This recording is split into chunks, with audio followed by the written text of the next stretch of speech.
গতকাল তৃণমূল কংগ্রেস এর নিখুঁত পরিকল্পনায় তৃণমূল কংগ্রেসের জামাতিদের দিয়ে, জেহাদিদের দিয়ে যেভাবে ভারতীয় জনতা পার্টির সাংসদ, বিধায়ক এবং নেতৃবৃন্দের উপরে আক্রমণ হলো খয়ের বাড়িতে, তা সম্পূর্ণ পূর্ব পরিকল্পিত, আতঙ্কের পরিবেশ তৈরি করা, সাম্প্রদায়িক বিভাজনের চেষ্টা, উত্তরবঙ্গের মানুষকে ভীত সন্ত্রস্ত করে দেওয়া, তার সমস্ত সীমাকে কার্যত পার করে গিয়েছে।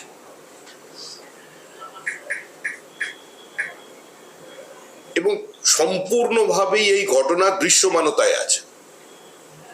তৃণমূল কংগ্রেসের উপপ্রধান পিঙ্কি খাতুন, আইমুল, সাইফুল, রমজান এরা প্রকাশ্যে যে ভাষা ব্যবহার করল,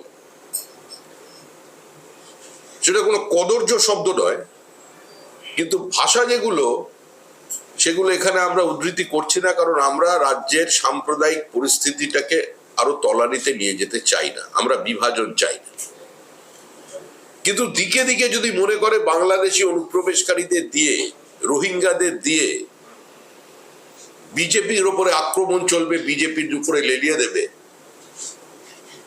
তাহলে এই অবস্থা চলতে পারে না। গতকালকের ঘটনার পর এখন পর্যন্ত কাউকে গ্রেপ্তার করার কোনো সংবাদ আমাদের কাছে নেই।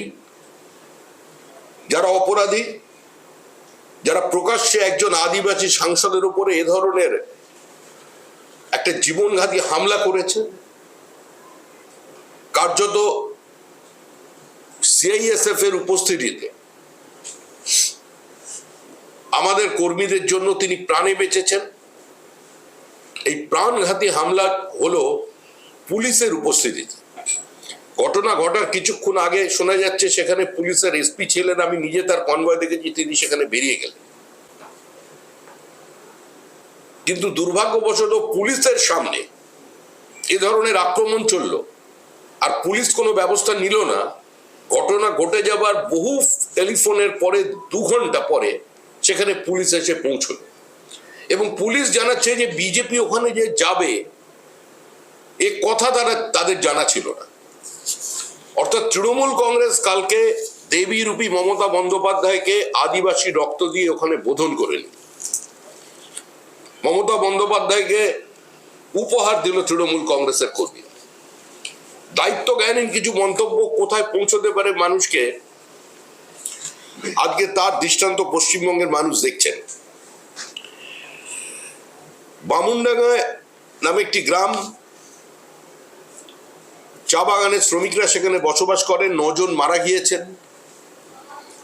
তাদের দেখবার জন্য, তার নিজের সম্প্রদায়ের মানুষের কাছে পৌঁছানোর জন্য দলের পক্ষ থেকে পাঠানো হয়েছিল আমাদের খগেন মুর্মুকে। কিন্তু দুর্ভাগ্যবশত তিনি নদী পার হওয়ার আগেই তাকে সেখানে আক্রান্ত হতে হলো। প্রকাশ্যে চিৎকার করে বলা হচ্ছে যে শঙ্কর ঘোষ ফেসবুক লাইভ করেছে, শঙ্কর ঘোষ এর কারণে আজকে আক্রমণ করা হচ্ছে। যারা এ ধরনের ঘটনা ঘটলেন তারা কারা? তারা গ্রামে কোনোভাবেই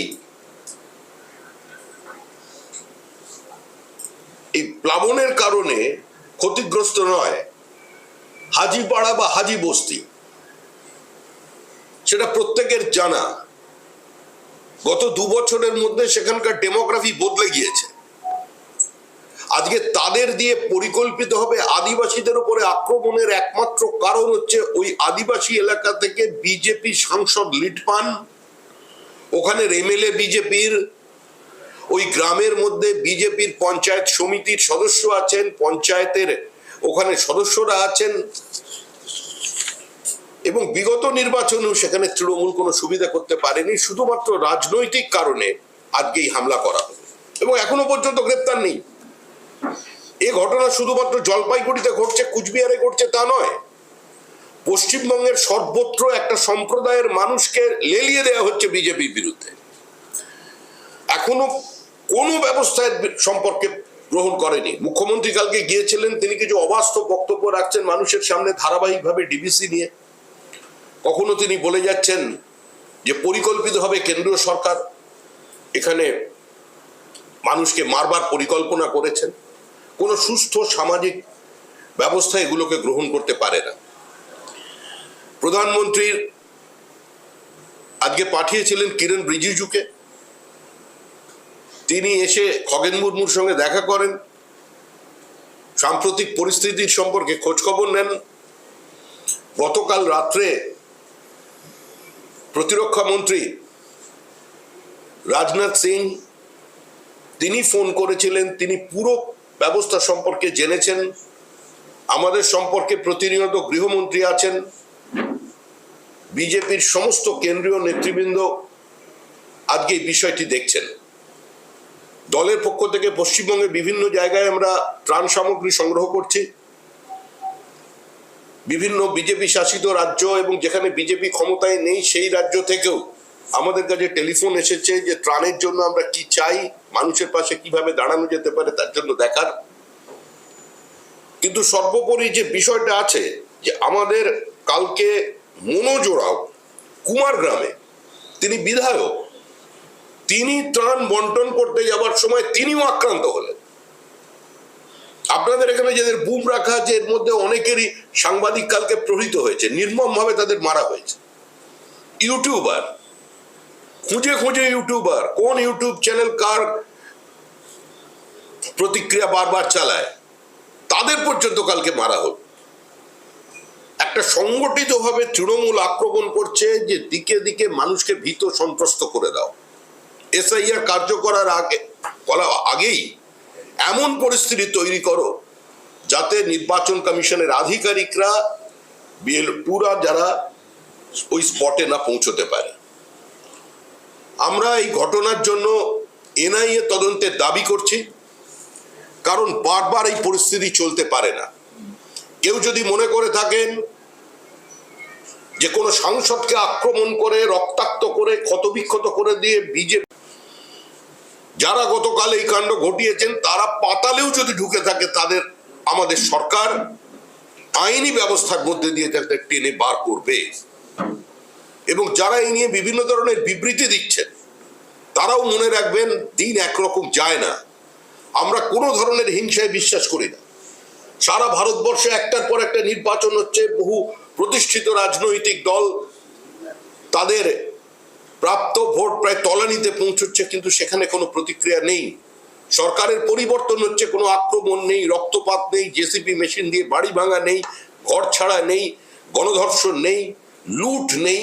কিন্তু পশ্চিমবঙ্গের এই সংস্কৃতি তারা তৈরি করে দিয়েছে।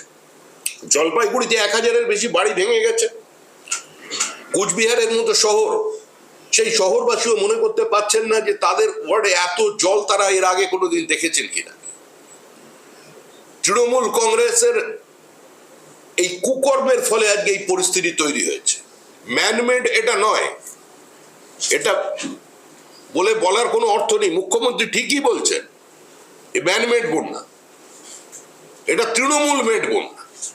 কারণ আমাদের দলের পক্ষ থেকে মনোজ ওরাও এবং দীপক বর্মন, দুজন এমএলএ বারবার উত্তরবঙ্গে এই সেই ব্যবস্থা নিয়ে, উত্তরবঙ্গের জল নিকাশি ব্যবস্থা নিয়ে, উত্তরবঙ্গের বাঁধ নিয়ে তারা বিধানসভায় প্রশ্ন তুলেছেন। বিধানসভায় সরকারকে তারা বার্তা দিয়েছেন যে কোনো পরিবর্তন হওয়া দরকার। কিন্তু এই সরকারটা খেলামেলা মোচ্ছবের সরকার, এই সরকারটা কার্নিভালের সরকার, এই সরকার ফেসিয়ালের সরকার, এই সরকার নীল সাদা রং করে দেওয়ার সরকার। এই সরকার কোনো মৌলিক পরিবর্তন আনতে পারেনি এবং যে অবস্থায় সরকার নিয়েছিল তারপরে যেটুকুনি অবশিষ্ট ছিল সেটাকেও রক্ষা করবার কোনো ব্যবস্থা এই সরকার করেনি। আর আমরা ভাবে আজকে সমস্ত মুসলিম সমাজের কাছে বলতে চাই, তাদের সমস্ত ধর্মীয় সংগঠনের কাছে বলতে চাই, সেখানকার যদি সুশীল সমাজ থাকে তাদের বলছি, তাদের লেখক কবি সাহিত্যিক যারা আছেন তাদের উদ্দেশ্যে বলছি যে আমরা বিভাজনের রাজনীতি চাই না। আমরা আমাদের কর্মীদের বলেছি ত্রাণ সামগ্রী বন্টনের ক্ষেত্রে কোনো তৃণমূল বিজেপি, কোনো সিপিএম বিজেপি দেখা চলবে না। যে মানুষ দুর্গত অবস্থায় আছে, তৃণমূলের মুসলমান যারা আছেন তাদেরও যদি বাড়ি ভেঙে গিয়ে থাকে, আমাদের সাধ্য মতো আমরা তাদের পাশেও আছি। বিভাজনের এই রাজনীতি বিজেপি করে না। কিন্তু আজকে সেই সমাজকেও চিহ্নিত করতে হবে, ভাবতে হবে, কারণ আপনারা তো চিহ্নিত হয়ে যাচ্ছে।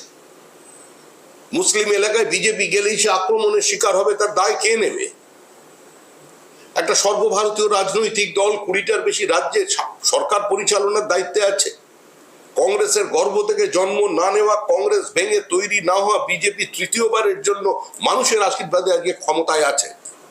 আজকে বিজেপির বিরুদ্ধে যদি আপনারা যুদ্ধ ঘোষণা করতে চান, রাজনৈতিকভাবে যুদ্ধ করুন, পোস্টার লাগান, সমালোচনা করুন, কিন্তু বিজেপিকে আক্রমণ করে পশ্চিমবঙ্গে থাকবেন। এবং কালকে যারা বলছেন যে রাজত্ব আমরা করব, যদি কেউ মনে করে থাকেন সংখ্যার বিচারে আর অনুপ্রবেশ ঘটিয়ে দিয়ে ডেমোগ্রাফি পাল্টে দিয়ে পশ্চিমবঙ্গটাকে পশ্চিম বাংলাদেশ করে দেবেন,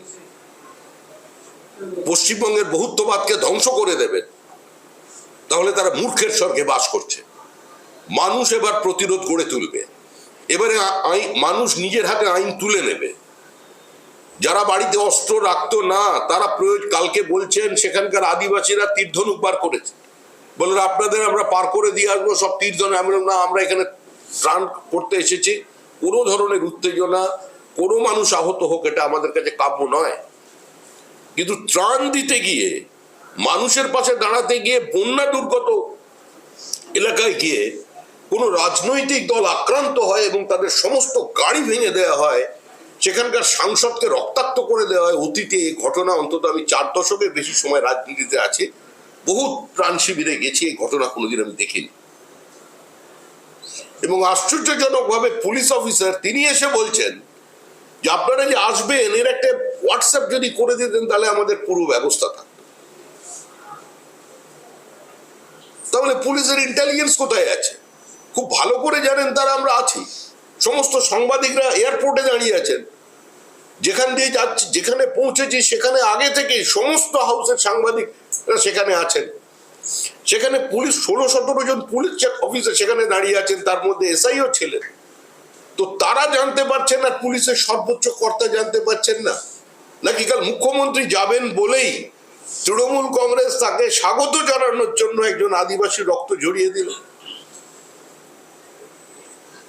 আর ঝরানো যদি তৃণমূল কংগ্রেসের কর্মীরা মারতো তাও বুঝতে পারতাম। পিঙ্কি খাতুন, সইফুল, রমজান, এরা পশ্চিমবঙ্গে রাজত্ব করবে? এরা উত্তরবঙ্গের মানুষের ভাগ্য নির্ধারণ করে দেবে? উত্তরবঙ্গে কয়ে ধ্বংস করেছে তৃণমূল। উত্তরবঙ্গের যে গণপরিবহন ব্যবস্থা ছিল, সরকারি বাস ছিল, তাকে আজকে খুঁজে পাওয়া যায় না। উত্তরবঙ্গের যে কাঠ ছিল তা লুট হয়ে গেছে, বড় বড় টিম্বার ভেসে আসছে নদীর মধ্যে। কালকে সকলে দেখেছেন, আপনাদের বেশ কয়েকটা মিডিয়া হাউসও সেইটা দেখিয়েছে। কাঠ কেটে ফেলছে, বোল্ডার তুলছে, বালি তুলে নিচ্ছে। এমন পরিস্থিতি তৈরি হয়েছে আজকে কুচবিহার এবং জলপাইগুড়ি এবং আলিপুরদুয়ারের বহু বাড়ির ভেতরে আজকে পলি ঢুকে গেছে, সম্পূর্ণ নিশ্চিহ্ন হয়ে গেছে। আমরা যে গ্রামটায় গেছি এটা ঠিকই, সেই গ্রাম থেকে আমরা একচেটিয়া লিড পাই, তো স্বাভাবিকভাবেই তাদের মধ্যে আমাদের পার্টির কর্মী আছেন, তাদের কাছে আমরা যাব। ভিতরে আমাদের ত্রাণ শিবির চলছে। মা নিথর হয়ে বসে আছে, সামনে তার ছেলে নেই, তার ছেলের বউ, তার নাতি, 3 জন ভেসে চলে গেছে। তাদের সঙ্গে আমরা কথা বলছি, একটি ছেলের সঙ্গে দেখা হলো, বলে মায়ের বডি তখন পোস্টমর্টমের জন্য আছে, কিছুক্ষণ আগে বাঁশের ফাঁক থেকে জলের মধ্যে থেকে টেনে বার করেছে। ভাবতে পারেন একটা ছোট গ্রামের মধ্যে নজর নেই, একটা মডেল ভিলেজ সম্পূর্ণ ভেসে গেছে। একজন সুন্দর বাড়ি তৈরি করেছে, সেই বাড়ির গৃহপ্রবেশের জন্য সে নেমন্ত্রণ করেছে, দোতলা বাড়ি, দেখতে সুন্দর, সেই বাড়িটা সম্পূর্ণভাবে ধ্বংস, বাড়িটা শেষ। একজন মহিলা দাঁড়িয়ে আছেন, তাও একটি ছেলেদের পাজামা পরে এবং একটা টি শার্ট পরে, মহিলা এসে বলছেন যে 250 টাকা রোজে কাজ করি, তিল তিল করে পয়সা জমিয়ে বাড়ি তৈরি করেছিলাম, 2টো গরু ছিল, কিছু দুধ বিক্রি করতাম সামান্য, এখনো লোন আছে, বাড়িটা তৈরি করেছে, আপনি দেখুন বাড়ির কোনো অস্তিত্ব নেই। সত্যিই বাড়ির কোনো অস্তিত্ব নেই, দু একটা ছোট পিলার বলে দেখা যাচ্ছে। বলে কোথায় পাবো টাকা, কোনো জামা কাপড় নেই, যা আমার একটা গয়না টয়না সামান্য কিছু ছিল সেগুলো সমস্ত ভেসে চলে গেছে, টিভি আলমারি সব চলে গেছে, এখন অন্যের জামা প্যান্ট পরে দাঁড়িয়ে আছি। আপনারা যদি কিছু খেতে দেন, সকাল থেকে খাইনি, যদি কিছু খেতে দেন, খাবার জন্য থালাটা পর্যন্ত আমাদের কাছে নেই। রাজ্য সরকার এদের পাশে দাঁড়াতে পারে না। রাজ্য সরকার কার্নিভাল করছে, তৃণমূল কংগ্রেসের নেতারা বিবৃতির পর বিবৃতি দিচ্ছেন, কেন্দ্রকে আক্রমণ করে চলেছেন, আর একবারের জন্য রাজ্যের ডিজাস্টার ম্যানেজমেন্ট টিম সেখানে পৌঁছলো না। ডিএম এর পক্ষ থেকে, এসডিপি আমাদের পুলিশের পক্ষ থেকে কিংবা স্থানীয় বিডিওর পক্ষ থেকে কি ব্যবস্থা নিয়েছেন? ন্যাশনাল ডিজাস্টার ম্যানেজমেন্টের যে গ্রুপ, তারা সেখানে 2টো টিম কাজ করছে। আমি তাদেরও জিজ্ঞেস করলাম আপনাদের কারা সহযোগিতা করেছে, বলছেন সহযোগিতা করছে গ্রামবাসী, আমাদের থেকে বেশি মানুষ গ্রামবাসী নিজেদের প্রচেষ্টায় ভেতর থেকে মানুষকে বাঁচিয়ে এনেছে। রাজ্য সরকারের কোনো প্রতিনিধিকে কালকে দেখা গেল না। রাজ্য সরকারের কাজ হলো এই ধরনের জিহাদি জঙ্গি যারা বিভিন্ন জায়গায় আছে, যে অনুপ্রবেশ করে যারা ঢুকেছে, আজকে তাদের বিজেপির দিকে লেলিয়ে দেওয়া, বিজেপির উপরে আক্রমণ করা। আজকে এই পরিস্থিতি চলতে পারে না। যদি কেউ মনে করে যে এসআইআর আসবার আগে আতঙ্কিত হয়ে আক্রমণ করব এবং আক্রমণ করে পশ্চিমবঙ্গের পরিস্থিতি বদলে দেব, মনে রাখবেন সহ্যের সীমা কিন্তু পেরিয়ে যাচ্ছে। প্রধানমন্ত্রী পুরো বিষয়টির উপর নজর রাখছেন, গৃহমন্ত্রী প্রতিনিয়ত ফোনে যোগাযোগ রাখছেন। আজকে ওখানে আমাদের বিরোধী দলনেতা শুভেন্দু অধিকারী গেছেন, রাজু বিস্তার সাধ্যমতো পাহাড়ে কাজ করবার চেষ্টা করছেন। আমাদের কর্মীরা বিভিন্ন জায়গা থেকে অর্থ সংগ্রহে নেমে পড়েছেন, প্রতীকী পথ অবরোধ হচ্ছে, এর গতকালের আক্রমণের প্রতিবাদে বিভিন্ন জায়গায় পথসভা হচ্ছে। কিন্তু একই সঙ্গে আমরাও এটা বলছি যে ভারতবর্ষে কোনো ঈশ্বর আল্লাহ নয়, সর্বশক্তিমান ভারতের সংবিধান। সংবিধানকে যদি চ্যালেঞ্জ করা হয় তাহলে সংবিধান সংবিধানের ভাষায় কথা বলবে। এভাবে দীর্ঘদিন একটা রাজ্যকে ধ্বংস করা যায় না। সম্পূর্ণভাবে তৃণমূল কংগ্রেসের প্রাতিষ্ঠানিক লুট আজকে এই পরিস্থিতির জন্য দায়ী। এই রাজ্যে কোনো সরকার আছে বলে মনে হচ্ছে। এই কার্নিভালই প্রমাণ করে দিল এই সরকারের কোনো মানবিক মুখ নেই। সরকার পরিচালনা করবার কোনো যোগ্যতা তৃণমূল কংগ্রেসের নেই। তৃণমূল কংগ্রেসের রাজনীতি ঘৃণ্য বিভাজনের রাজনীতি, হিন্দু মুসলমানকে ভেঙে দুপংক্তিতে দাঁড় করিয়ে দেবার রাজনীতি। এই রাজনীতি পশ্চিমবঙ্গের মানুষ আগামী দিনে মেনে নেবে না, একে প্রত্যাখ্যান করবে। কিন্তু তৃণমূল কংগ্রেসের স্পষ্ট অভিযোগ যে এই ঘটনায় তারা কোনোভাবেই যুক্ত নয়। তাহলে এই ঘটনা সাথে ঘটনা করলো কিন্তু পরিষ্কার, আপনাদের প্রত্যেকটা টিভি তো দেখাচ্ছে ঘটনা কারা করলো। পিঙ্কি খাটুন কে সেটা তো দেখতে পাই। এরা প্রত্যেকেই তৃণমূল কংগ্রেসের প্রতিষ্ঠিত নেতাই, তো উপপ্রধান জনপ্রতিনিধি, সেই তো প্রথমে এসে শুরু করেছে। আমরা যখন প্রথম নৌকোতে উঠেছি, মানে ওদের ওই বোটে উঠেছি, তখন থেকেই তো ওই মহিলা ওখান থেকে চিৎকার করে যাচ্ছে। তিনি 8-10 জন মহিলাকে নিয়ে প্রথম এই সবাইকে প্রভোগ করতে দেখেন, এবং তারপরে আমরা ওই পাড়ে পৌঁছে যাবার পরে যখন সেকেন্ডলি ঘুরে আসার কথা বোট এসে আরো যে কজন আমাদের আছে নিয়ে যাবার কথা, তার মধ্যে তারা আক্রমণ করেছে। প্রত্যেকেই তো চেনা, কিন্তু পুলিশ কেন গ্রেপ্তার করছে না? ডিজি সাহেব তো ওখানে আছেন, তিনি তো সকালে পৌঁছেছেন মুখ্যমন্ত্রীর পদ মসৃণ করার জন্য। এটা তো তৃণমূল কংগ্রেসের পরিকল্পিত কর্মসূচি। আমার হাত থেকে বিজেপি পতাকা নিয়ে কি আমায় জানাতে হবে আমি বিজেপি? তাহলে গলায় নিয়ে অগ্নিমিত্রা কাল থেকে গলায় লকেট ঝুলিয়ে ঘুরবে আমি বিজেপি, এটা চাইছে।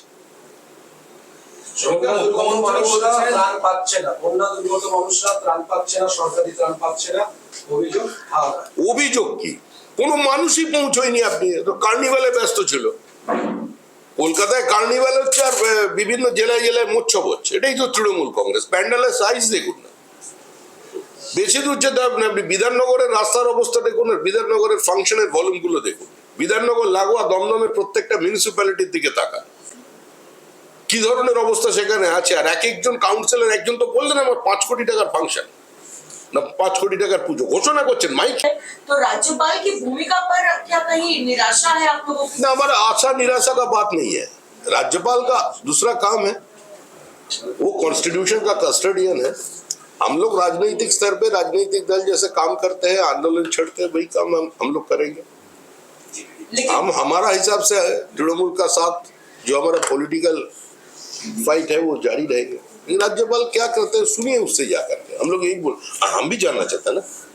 आप लोग थोड़ा सवाल जवाब करेंगे तो उसमें उसका जो रिएक्शन सामने आएगा हम भी सुनेंगे। সোনামুখী বিজেপি বিধায়ক দিবাকর ভড়াবি তিনি গতকালের ঘটনার পরিপ্রেক্ষিতে বলছেন যে 26-এর পর এদের মুখে শুধু পাথর নয়, এলাকার মানুষ অ্যাসিড ছুঁড়ে মারবে। বিজেপি বিধায়ক বলছেন মানে যেহেতু তৃণমূল এটাকে গণরোধ করছিল তার পরিপ্রেক্ষিতে বলছেন যে পাথর নয় অ্যাসিড ছুঁড়ে মারবে। তৃণমূল আমরা তো বারবার বলছি যে জুন মাসে সম্পূর্ণভাবে রাজ্যপালকে আরো বেশি সক্রিয় হতে হবে, শক্তিশালী হতে হবে। কারণ এখন তৃণমূলকে মারবে, এটা তো বিজেপিকে ভয় দেখানোর জন্য একটা রাজনৈতিক ঘটনা করলো। It's a political move. আর এমনি সব জায়গায় তৃণমূলকে খুন করছে, মারছে। তা একজন খেতে পেয়েছে আর একজন খায়নি। একজনের চোখের সামনে একজন 2 কোটি টাকা নিয়েছে, তাকে 2000 দিয়েছে, সে ছাড়বে? ক্ষমতার পরিবর্তন হলে তো সে তাকে প্রথম গুলিটা করবে। আমরা প্রাণহানি চাই না, আমরা চাই পট পরিবর্তনের পরের সময়টুকুনে যাতে তৃণমূল এর হাত থেকে তৃণমূলকে বাঁচানোর জন্য, কারণ ওটা তো টিদিং পিরিয়ড থাকে একটা গভর্নমেন্টের শপথ নেওয়ার আগে পর্যন্ত, সেই সময়টা রাজ্যপালকে সক্রিয় হয়ে ওই মানুষগুলোকে বাঁচাতে হবে। প্রাণহানি আমরা চাই না।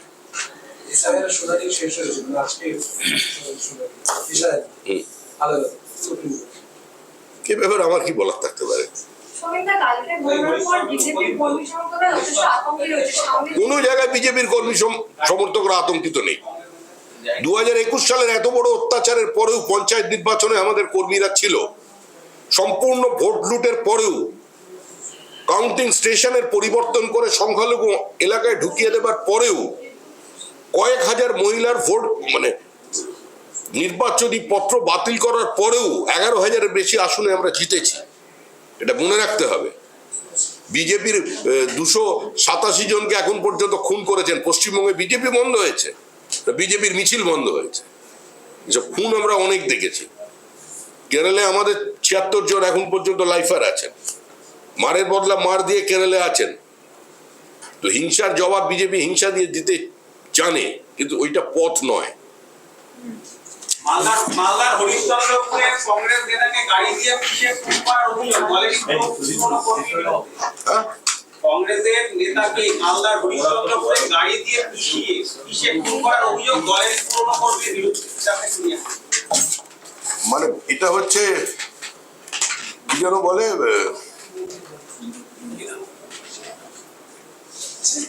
সৎসঙ্গে স্বর্গবাস, অসৎসঙ্গে সর্বনাশ, ওই ব্যাপার।